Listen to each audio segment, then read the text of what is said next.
하나님의 영이 임하시면, 이 성령께서 임하시면 그 해당되는 시대의 문화와 가치를 항상 뛰어넘으셔요. 그리고 심지어는 우리 인생들의 이 본성까지도 뛰어넘게 하셔요. 성령께서 하시는 일이시죠. 그러면서 우리에게 이렇게 하라라고 명령하시거든요. 근데 정확히 보시면 이렇게 하라라는 명령은 너희가 하나님의 영을 받았으니 이렇게 할 수 있다라는 말씀이세요.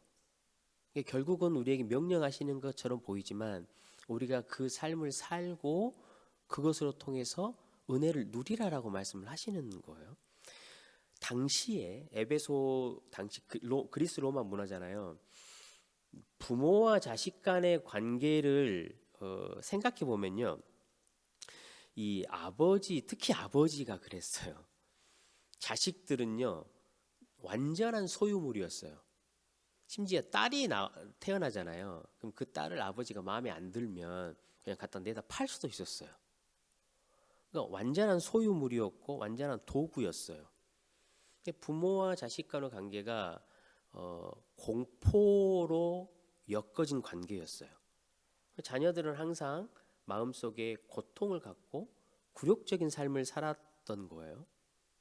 이 자녀들은요, 아버지가 만들어 놓고 세워가는 가문을 어떻게 하면 빛내고 누가 되지 않을까라는 기준으로만 살았던 거예요. 자녀들이 얼마나 마음에 깊은 상처가 있고 원망이 있겠어요? 그런 자녀들이 여러분 성장했다고 생각해 보세요. 그런 자녀들이 성장해 가잖아요. 그리고 성장하고 난 이후에 부모를 어떻게 대할까요? 똑같았어요. 부모를 대하는 게 자신들이 어떠한 이제 부모에게 받은 것이 그나마 키워줬으니까 거기에 대해서 거래를 하듯이 빚을 갚는 심정으로 그냥 산 거예요.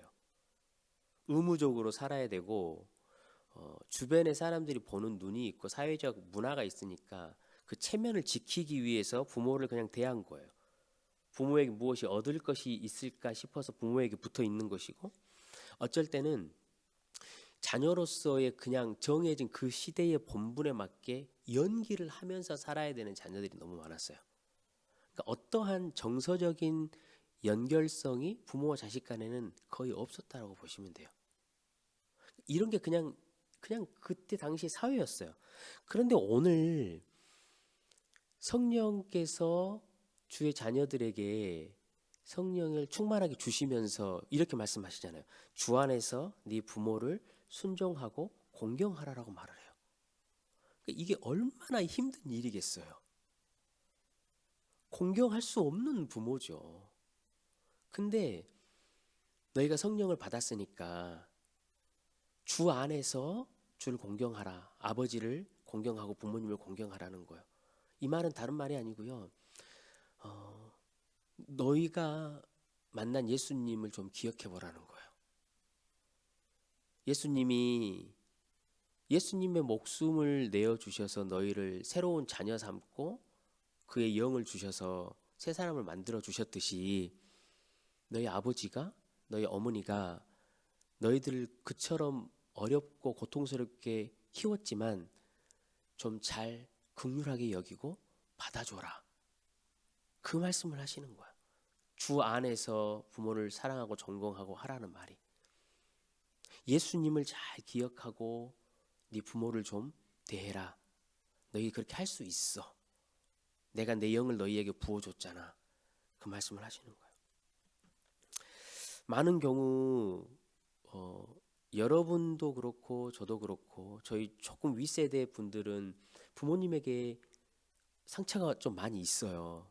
꼭 상처까지는 아니더라도 부모의 관계가 그닥 그렇게 막 좋고 매끄럽고 그런 분들이 참 찾기가 어려워요.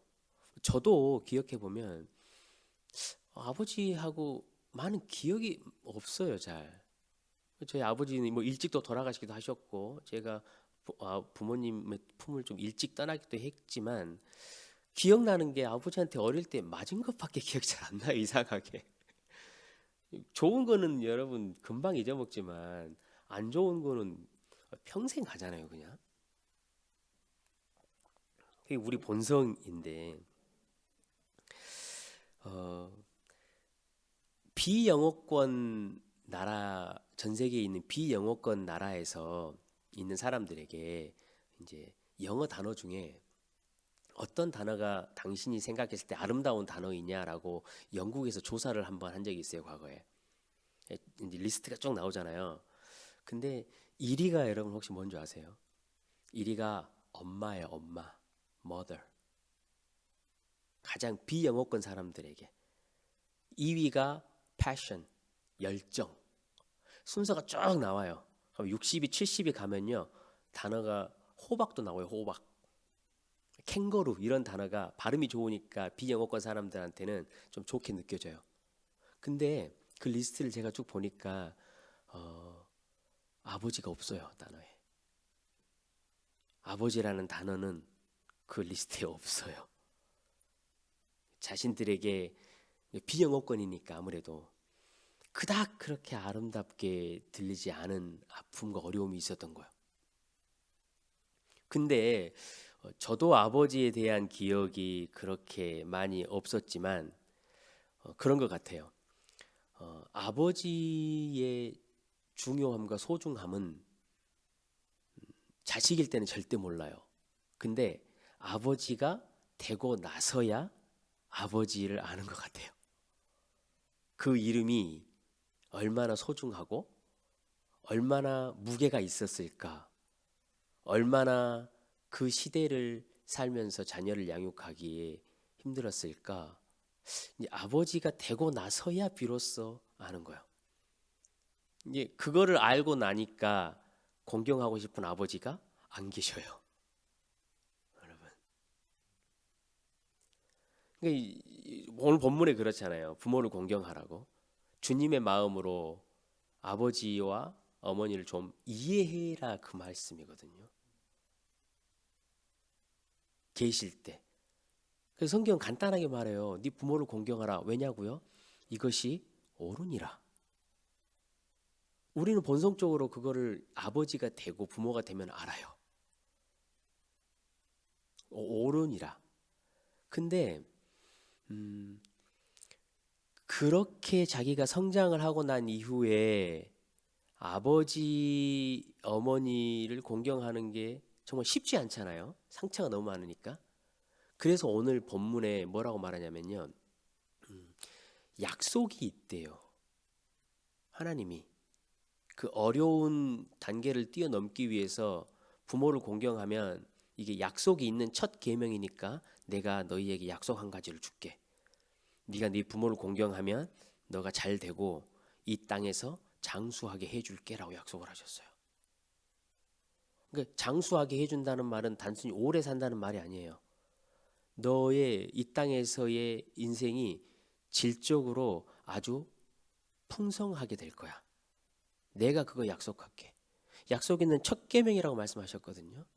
그러니까 하나님이 그거에 대한 관심이 굉장히 많으신 거예요. 내가 확실히 약속하는데 내가 그거에 대해서 굉장히 관심이 많다.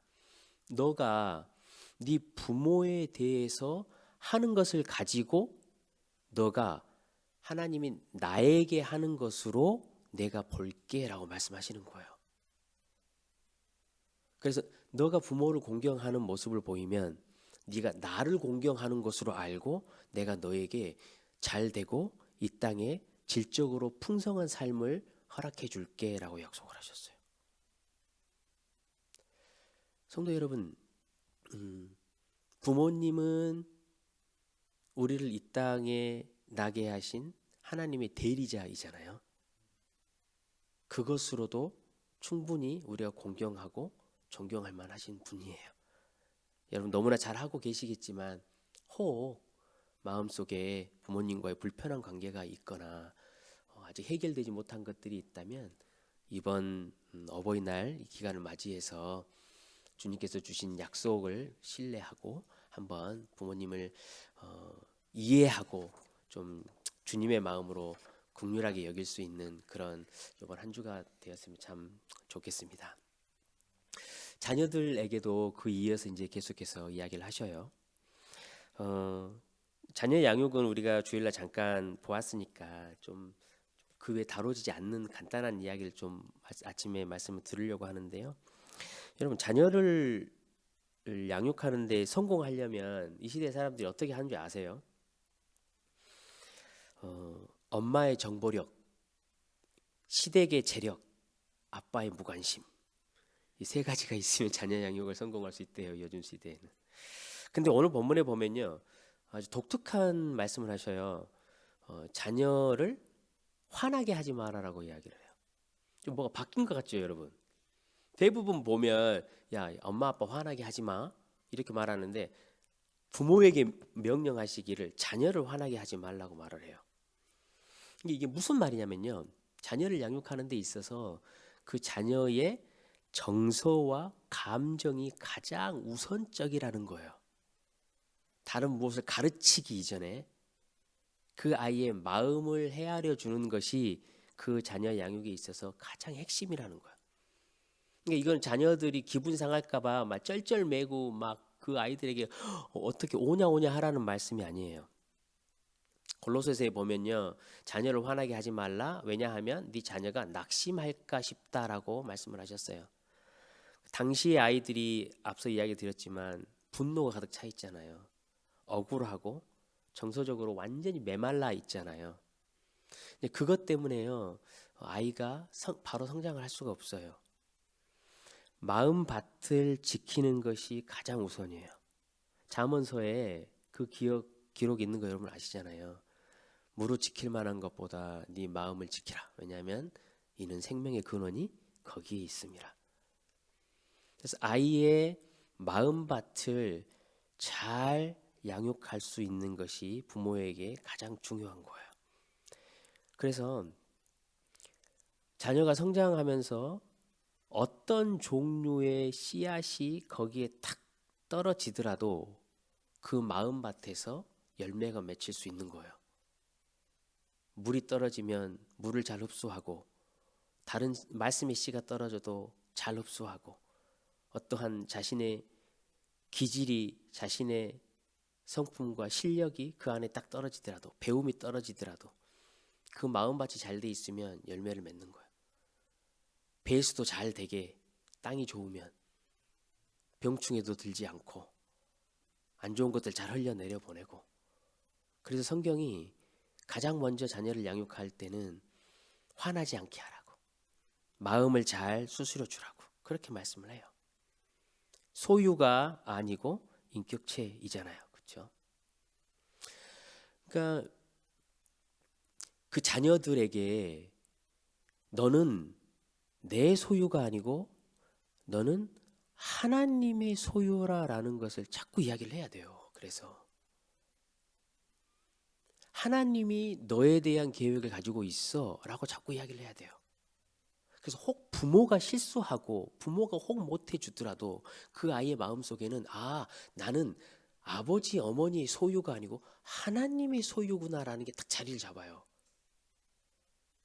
그러니까 힘들고 어려울 때도 나는 하나님의 소유구나. 자기가 역경에 처해 있었을 때도 나는 하나님의 소유이구나 라는 걸 안다니까요. 그 마음에서 아이들이 힘이 올라오는 거예요.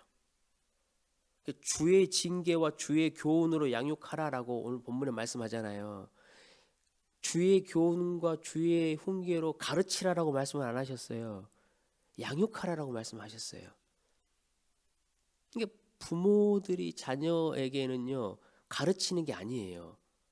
항상 말씀드렸듯이 누리는 거예요. 주의 교훈과 주의 훈계와 주의 징계를 부모가 먼저 그 안에 있어야 가능한 일이에요. 그래서 제가 반복해서 말씀드리는 것은요, 자녀들은 가르치는 게 아니에요. 부모가 먼저 주의 교훈을 알고 그 교훈을 자녀들과 함께 누리는 거예요. 예수님이 내 부모의 삶과 내 부모의 언어와 내 부모의 가치관을 바꿔가고 계시는구나라는 것을 자녀들이 알아야 해요. 나는 세상의 경쟁하고 세상에 가지고 있는 가치관으로 지금 부모에게 다스려지는 것이 아니고 예수 그리스도의 권세와 예수 그리스도의 사랑의 원리로 나는 이 가정에서 지금 다스려지고 있구나 라는 것을 자녀들이 알게 해야 된다는 거예요. 그래야 그 자녀들이 인생의 파도와 문제들을 이겨낼 수 있는 힘이 생기고 스스로 기도하고 스스로 말씀 보고 하나님을 의지할 수 있는 힘이 생기는 거예요. 제가 이렇게 설교하니까 제 자녀들은 제가 엄청 잘 양육하는 것처럼 여러분 혹시 느끼실지 모르겠지만 그렇게 절대 생각하지 마세요. 오늘 이 설교를 제가 준비하면서 저에게 한 이야기예요. 저에게. 다시 저에게 되뇌이고 내 소유가 아니고 그 아이들 하나님의 소유이다. 그럼 family라는 단어가 가정이라는 단어잖아요. F-A-M-I-L-Y예요. 영어권에서는 이걸 어떻게 말하는지 아세요? Father and Mother, I love you. 이러면 F-A-M-I-L-Y family예요. 가정은요, 부모가 자녀를 사랑한다라고 말하는 것도 옳지만 진짜 아름다운 가정은요, 그 자녀들이 부모에게 사랑한다고 말하는 거예요. 엄마 아빠 사랑해요. 그 아이의 마음이 부드러운 옥토가 되어가고 있다라는 거죠.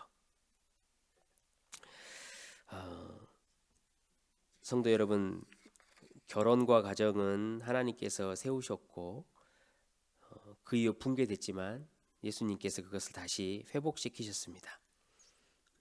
왜냐하면 가정이라는 것이 이 땅에 있는 어떤 기관보다도 가장 따뜻하고 가장 친밀하고 무조건적으로 받아주는 그러한 기관이기 때문이죠.